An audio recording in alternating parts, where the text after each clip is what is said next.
Hello, Professor. My name is Reggie Francisco, and this is my MST 400 Project 1 submission. So, this project is entirely my own work, and I will be demonstrating how I set up the infrastructure, configured traffic redirection, and tested global accessibility.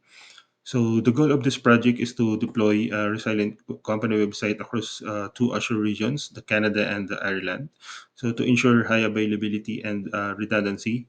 Uh, uh, and efficient traffic distribution. The website is load balanced within each region, and Azure Traffic Manager ensures users are routed to the closest region based on latency. So this design guarantees the optimal performance and the failover protection. Now let's explore the Azure portal and review the resources I created. So for this project, I created these resources. The purpose of this resource group is to organize all related cloud resources. Let's go to virtual machines. So for this project, I created five virtual machines, two for Canada web server, two for Ireland web server, and for South Africa client VM. This VM will be using later for testing. So each of these VMs web server VMs runs Windows Server with IIS configured. Next is virtual network or VNet. So for this project, I created three VNet. VNet R1 is for Canada. So this is located in Canada Central and using the IP address space of 10.10.10.18.0 and also for the subnets.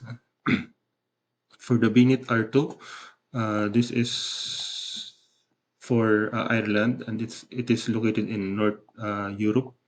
And this one also is using address space of 10.10.10.18 and also the subnet. For this one is for the client VM, South Africa client VM. It is located in South Africa North. Next is I will explaining about the load balancer. So now let's discuss the how the traffic is distributed inside each region. So each region has a load balancer that eventually distributes incoming traffic using the round robin algorithm. So I created the two load balancer for Canada and Ireland. So for Canada, uh, I added it is connected to Web Server 1, Canada Central Web Server 1, and Canada Central Web Server 2.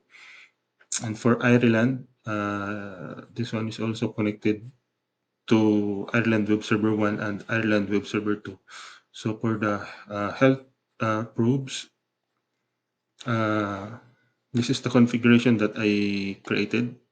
So HTTP port 80 and interval of 5 seconds for faster failover detection. Same also for the Canada load balancer. So with the setup, when a user connects to the Canada or Ireland region, the load balancer ensures that the requests are distributed evenly uh, between the two available web servers. So if one server fails, the load balancer automatically direct traffic to the healthy server. Next is the traffic manager. So to ensure users are routed to the closest and best performing region, I implemented using Azure Traffic Manager. So for the traffic manager, I configured the endpoints and added the two load balancer of Canada and Ireland North. So with this setup, users in Canada are routed to the Canada region. If one region becomes unavailable, traffic manager will automatically reroute traffic to other region, ensuring uninterrupted access to the website. So I will now demo the testing of the accessing of the website. So my FQDN is http rfrancisco6.trafficmanager.net I'll open it here on my local computer using the Canada network. So the first serve is from web server 1. So I will try now to refresh this.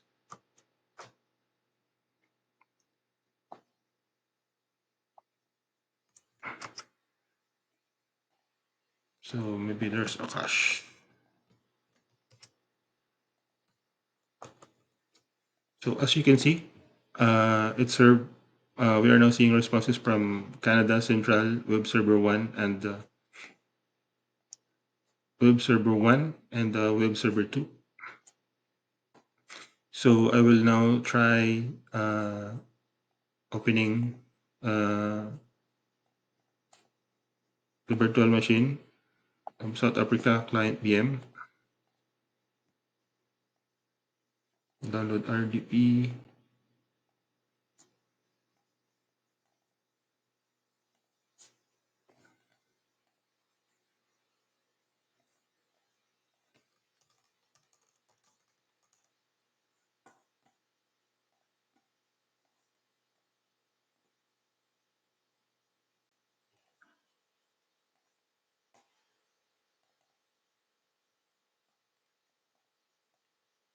So here is the South Africa.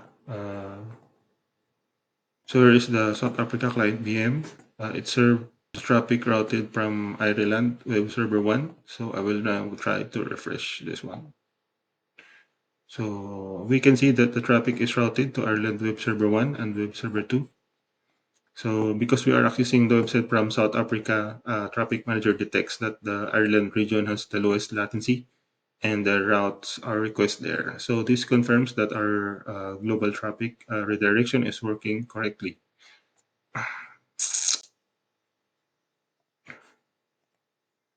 So thank you for watching my presentation, and I hope this demonstration effectively showcases how Azure Network Services can be used to build a highly available and scalable infrastructure.